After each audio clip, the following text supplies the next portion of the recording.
Hello बच्चों, welcome back हमारे YouTube channel. आज हम आप सबके लेके आए हैं एक नया वीडियो व्याकरण से।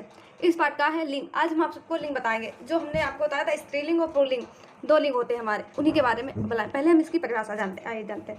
पहले इसके बारे में कुछ टॉपिक हैं वो हम आपको बता दें। लिंग के से तात्पर्य भाषा के ऐसे प्रावधानों से है जो वाक्यकर्ता के स्त्री पुरुष या निर्जीव होने के अनुसार बदल देता है। लिंग संस्कृत का शब्द है, मतलब जो लिंग शब्द है जो संस्कृत से लिया गया है, जिसका अर्थ होता है चिन्ह या निशान। इसका अर्थ होता है चिन्ह या निशान, अर्थात जिस संख्या शब्द से व्यक्ति की जाति का पता चलता है उसे लिंग कहते हैं। विश्व की लगभग 1/4 भाषाओं में किसी न किसी प्रकार की लिंग अवस्था होती है। मतलब विश्व की लगभग एक चौथाई भाषाओं में लिंग का किसी न किसी प्रकार से लिंग व्यवस्था होती ही होती है। आइए आगे जानते हैं। वह शब्द जिसमें किसी व्यक्ति वस्तु आदि में स्त्री पुरुष होने का ज्ञान हो उसे लिंग कहते हैं। हिंदी में लिंग दो प्रकार के होते हैं, स्त्रीलिंग और पुल्लिंग। हिंदी में लिंग का उदाहरण मोहन पढ़ता है। इस वाक्य में पढ़ता का रूप पुल्लिंग, इसका पुल्लिंग है और इसका स्त्रीलिंग रूप पढ़ती होगा। मतलब इसका जो पढ़ता है वो पुल्लिंग हो गया, जो पढ़ती है वो स्त्रीलिंग हो गई। गीता गाती है, या गाती शब्द का लिंग स्त्रीलिंग है और गाता होता तो पुल्लिंग हो जाता। आइए लिंग के परिभाषा जानते हैं। लिंग संस्कृत शब्द है जिसका अर्थ है चिन्ह या निशान, अतः शब्दों के जिस रूप में उसके पुरुष या स्त्री जाति में होने पता चलता उसे लिंग कहते हैं। हिंदी में दो ही लिंग होते हैं, स्त्रीलिंग और पुल्लिंग। आइए जानते हैं। पुरुष जाति में बैल, बकरा, मोर, लड़का, हाथी, शेर, घोड़ा, दरवाजा, पंखा, कुत्ता, भवन, पिता, भाई और आदि शब्दों का लिंग पुल्लिंग है। स्त्रीलिंग में आइए जानते हैं। गाय, बकरी, मोरनी, मोहिनी, लड़की, हाथनी, शेरनी, घोड़ी, खिड़की, कुतिया, माता, बहन आदि शब्द का स्त्रीलिंग है। ये सब स्त्रीलिंग हो गए। आइए आगे जानते हैं।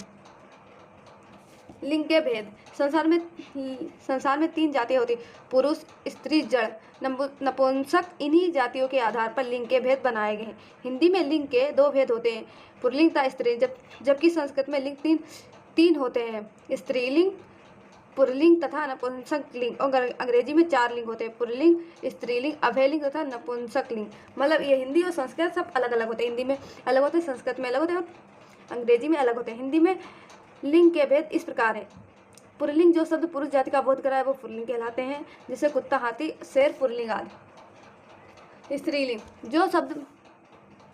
जो शब्द स्त्री जाति का बोध कराएं वे स्त्रीलिंग कहलाते हैं, जैसे कुतिया, हथनी, शेरनी आदि। लिंग की पहचान।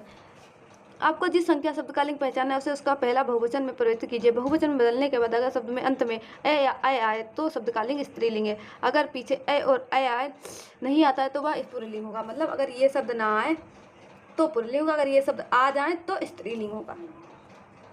आइए आगे जानते हैं। उदाहरण, पंखा, पंखे अंत में ए आया नहीं आया तो वह पुल्लिंग है। चाबी, अंत में आया नहीं आया, चाबी, बी आया, यह शब्द स्त्रीलिंग है। लिंग के उदाहरण इस प्रकार से प्रथम शब्द पुल्लिंग और द्वितीय स्त्रीलिंग।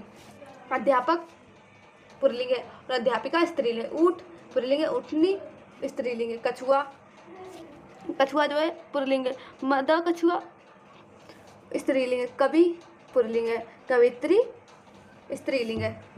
कहार पुल्लिंग, कहारनी स्त्रीलिंग। खरगोश मदा खरगोश। गायक गायिका। गुड़ गुड़िया। ग्वाला ग्वाली। घोड़ा घोड़ी। ये जो इधर वाले हैं ये वाले सब स्त्रीलिंग और ये वाले सब पुल्लिंग है। आइए जानते हैं आगे। तो ये वीडियो हमारा यहीं पे खत्म होता है। अगले उम्मीद करती हूँ आपको लिंग समझ में आगे होंगे कि संस्कृत में और इंग्लिश में और हिंदी में कितने प्रकार के लिंग होते हैं। तो इसी के ऐसे ही आप पढ़ते रहिए और उम्मीद करती हूँ कि आप सबको उम्मीद करूँगी आप हमारे चैनल के साथ जुड़े रहिए, लाइक करिए, सब्सक्राइब करिए, AR कोचिंग के साथ जुड़े रहिए। धन्यवाद।